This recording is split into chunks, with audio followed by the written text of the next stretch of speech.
empowering and enforcing of youth inside the continent in general, and in particular with our brotherly nations in the African continent and the African youth.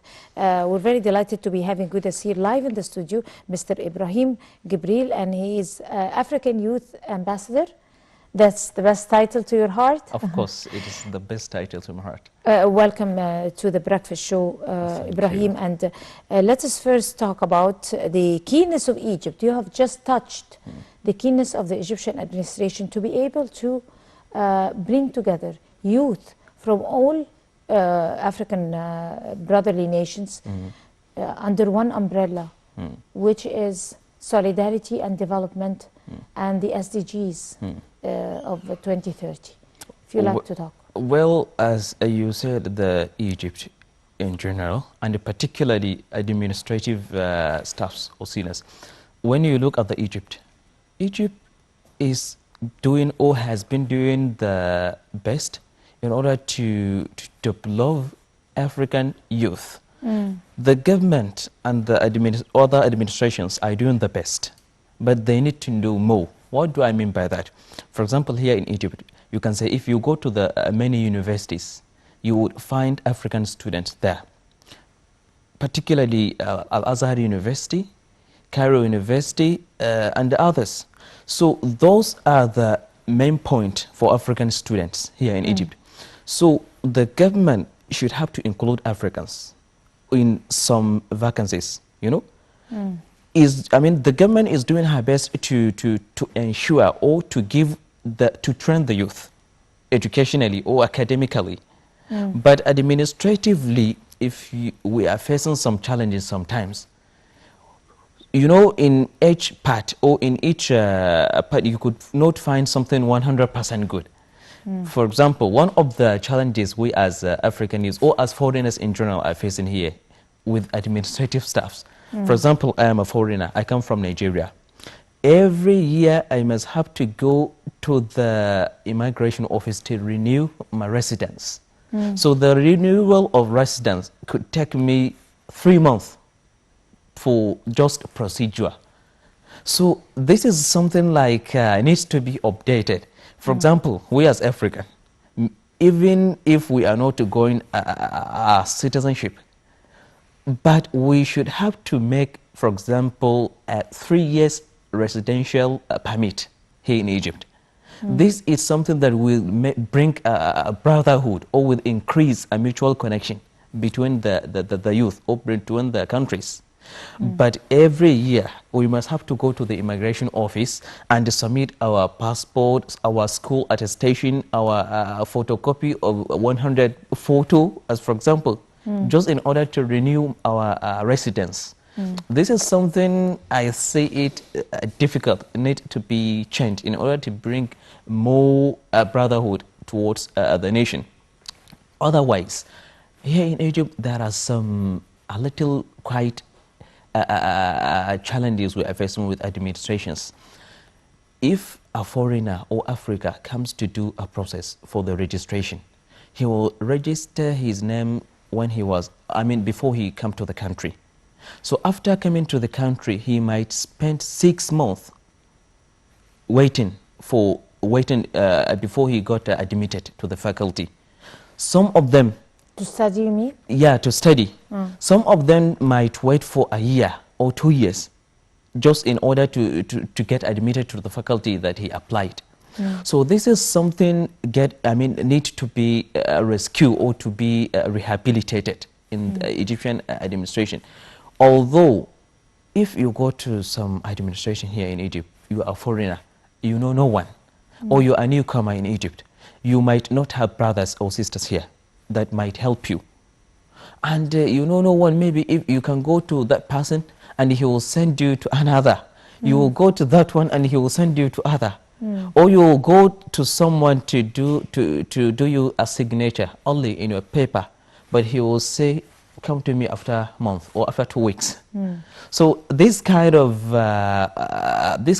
relationship, students mostly are facing bad, you know, because it will create a bad image towards Egypt in their heart. So this is my advice to the administration as general. Yes. Of course, this has been going on, or not have been going on. I mean, it might have been going on in Egypt and other countries as well, which is very normal. But President Abdel Fattah Sisi have set new policies to be able to facilitate that for the youth from all over neighboring countries and to African youth in particular, and also for investment. Yes. And he have created the one-stop shop. Yes. And he have created all the institutions that would help you renew your passport, renew your ID, or any papers you need to sign, I mean, regardless of university papers and all that, on each and every center in the corner of every street. So things are going with a very high speed to Yes. be able to develop with these procedures. Add to that the APLP, the African Presidential Leadership. Yes. So the Egyptian administration is doing a great deal to help the African youth and the Egyptian as well. But talk to us about the economic integration and expanding the trade exchange between the African brotherly nations and Egypt, because ever since President Sisi came to office, he has been very keen on establishing partnership between brotherly nations. Yes. So concerning the issue of the investment or trades in African continent, as you said, of course, His Excellency Abdel Fattah Sisi has been doing his best to do such a thing. More especially if you consider some strategic areas here in Egypt, like administrative capital. There have been building massive companies in order to ensure the stability of economic. But what will make our economic better, I think, is that we have to make a free trade. What do I mean by that?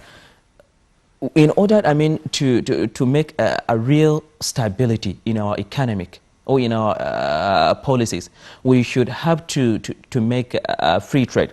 For example, in Nigeria, if someone has only $10,000, he is able to go to Dubai to buy whatever he wants here.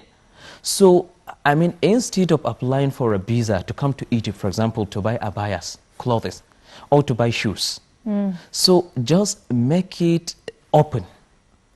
We should have to make it open in all. I mean, someone if from Nigeria wants to come to Egypt to buy abaya, let us assume he is a businessman. He must to apply for a visa to wait for 3 months or 4 months in order to come to buy what he wants. To do his shopping. To do his shopping, yeah. And he is tradesman or he is businessman. So if we let this thing open, if we let it open, it will develop our economy, I am sure. And there is something that we should have to do, or our continent should have to do. We would make a government price or African price. For example, if you buy 1 ton of cotton here in Egypt with $100, you would find it in Nigeria with the same price. So I think this will create, or they will help in rehabilitating our economic situation. Although this train railway, we have to do this train railway. For example, do it from Abuja to Casablanca, from Casablanca to Algiers, from Algiers to Cairo, from Cairo to Cape Town, from Cape Town in order to circulate the continent. So this will make the poor people and business people, will make them, or will give them freedom, will give them access to communicate easier, or to transmit their containers, or to transmit their business things easier. So this will help in developing our economy. Although you say this administrative capital, many people, as you see, many African people have come to here to invest, to do investment. Not only Africans, even European people, just like this man, what do they call it? Bill Gates. They have come here to invest. So these investments will develop our economy, I'm sure. And another point is that we should not rely on the simpler. For example, here in Egypt, we invest the company for cotton. In Nigeria, we should invest something else. In South Africa, invest something else. So if we gain so many investments or companies in the continent as large, it will rehabilitate our economy in general. Yes. So how, I mean, the continent is full of rich resources, not Yes. only now, but for years and years. Yes. So, speaking about executing the goals of the SDGs of 2030 and 2063 in general, there must be a modern plan to be able to set up a policy or set a vision to be able to make the best use of these resources, Yes. according to each country. Yeah, sure. So what is your vision on that? My vision on that, of course, I have a vision. But do I have access to reach to my vision, or do I have access to do that? You say You modern. could start with the vision and then set the access. Yes, you are right. You talk about modern plan. So this is my area of concentration, by the way, modern plan. We have been talking about modern plan, or we have been talking about how to make youth, better youth, in order to be future leaders. Yes, this is something good. We have been getting training in order to be leaders of tomorrow. But as I have said before, we need to be there to work practically. For example, here in Egypt, you have House of Representatives, you have the Senates. Really? So in this House of Representatives, I can say all of them are more than 50s. The same thing in Nigeria. You have House of Representatives, you have Senates, but all of them are above 50s, 60s. So while the government cannot implement a new policy, just let us look at the number of the representatives. Give 25% of them youth. Let youth come to try. Let them come to participate.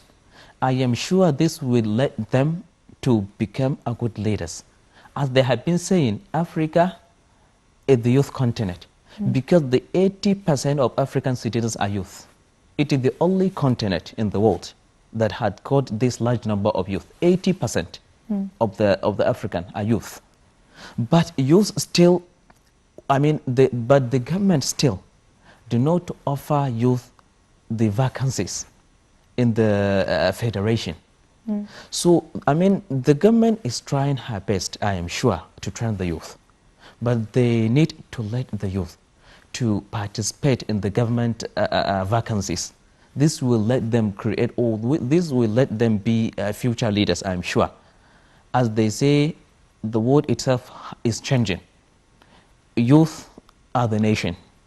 So this is going to be better for us and better for the future generation, I'm sure. Hopefully, inshallah, Yep. no doubt. The course. importance of developing mechanisms of joint action between Egypt and Africa, how important is it? Of course, it is very important. And how can we establish joint mechanisms? As I have said, with free trade, firstly. And we have tried, we have to create this kind of something that will connect us easily. Just like a train, as I said. This train will connect us easily because not every one of the citizens can pay $1,000 to buy a flight ticket. For example, if I am from Egypt or someone from Egypt wants to go to Nigeria, not all of them can buy a ticket for $1,000. And I am sure if there is a train, it will be cheaper than that. So this will create more connection between the youth and between the continent as large. Although these kind of courses or this kind of simultaneous training that we are getting in Cairo University, as I could remember in 2018, we were there. So there was about 25 African countries. We have made a good this, what do they call it, African future leaders. And in 2020 we had a program also called 1000 Africa leaders. So this kind of programs, it is creating a brotherhood, it is creating mutual connection among the African youth or among the continent as large. So although these what do you call it, tourism, if you go to the tourism places, you could find every tourism places you go in Egypt, most of the people whom are going there are Africans. So why we as African don't we have a specific, a special character? For example, if someone from Europe comes to Egypt, want to go to historical places, if he buy a ticket with 200 Egyptian pounds, we as African should have to pay the 50% because we are from the same continent. Of course. Yes. And also because of the youth. Yeah, because of youth. And this will let people know that, oh, we are all one. We are all Africans. This will send this kind of messages, I am sure. Although this media itself, it is the best strategic equipment that the government or that we youth, because we do not have to rely always on the government. Some people, you say, have been criticizing the government. Government should have to do this, government should have not to do that. And if you ask them, what do they do, those people, in order to do their activities, in order to help the society, or in order to help the community? It is not always about the government. We ourselves. We have to get the change from within. Unfortunately, we ran out of time. Yes. But on that very optimistic note and inspiring gestures, we'd like to thank you so much, Mr. Ibrahim Gibril. You are an African Youth Ambassador. Yes. All the best of luck to you and have a beautiful day. Thank you so much. And this is where we end this edition of The Breakfast Show for today. Tomorrow is another day, and until we see you again tomorrow, that's a goodbye.